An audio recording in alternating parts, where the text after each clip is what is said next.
নিজের বলেই তাইজুল ইসলামের চোখ ধাঁধানো ক্যাচ। বিপর্যয়ের মাঝেও খানিকটা আশার আলো খুঁজে পেল বাংলাদেশ। কিন্তু খুব বেশি খুশি হওয়ার উপায়ও যে নাই টাইগার ভক্তদের, কারণ স্বাগতিক জিম্বাবুয়ে রান বাড়াচ্ছে ঝড়ের বেগে। এক ইনোসেন্ট কাইয়াই করলেন 140 রান, যেটা বাংলাদেশ তাদের প্রথম ইনিংসে পুরো দল মিলে করতে পারে। সব মিলিয়ে জিম্বাবুয়ের বড় লিডের চাপে বাংলাদেশ। হারারে টেস্টে প্রথম ইনিংসে ব্যাটিং ব্যর্থতার মাসুল দিয়ে বাংলাদেশ অল আউট হয়ে যায় মাত্র 140 রানেই। ওদিকে দাপুটে ব্যাটিংয়ে প্রথম দিন শেষে 1 উইকেট হারিয়ে 136 রান করে জিম্বাবুয়ে।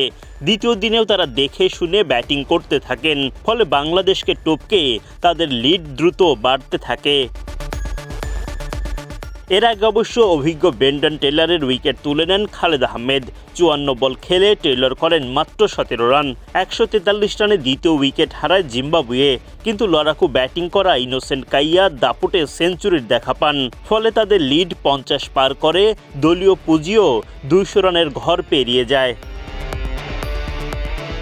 ইনোসেন্ট কাইয়া ও বেনের দারুণ জুটি গড়ে তোলেন, বাংলাদেশকে বিপদে ফেলেন তারা। 50 তুলে নেন বেনেট, তাকে ফিরিয়ে অবশ্য বাংলাদেশকে ব্রেক থ্রু এনে দেন তাইজুল ইসলাম।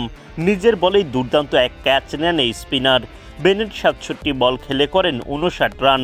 250 রানে জিম্বাবুয়ের 3 উইকেটের পতন ঘটে। সেঞ্চুরিয়ান ইনোসেন্ট কাইয়াকে ফিরিয়ে বাংলাদেশকে বড় স্বস্তি দেন তাইজুল। সাদমানের ক্যাচে বিদায় ঘটে ইনোসেন্টের। 227 বলের ইনিংসে 17 বাউন্ডারিতে 140 রান করেন কাইয়া, যেটা প্রথম ইনিংসে পুরো বাংলাদেশ দলের রানের সমান। তাফাত জওয়া সিগা রান আউট হলে পঞ্চম উইকেটের পতন ঘটে স্বাগতিক জিম্বাবুয়ের। সফরকারী বাংলাদেশ পায় খানিকটা স্বস্তি।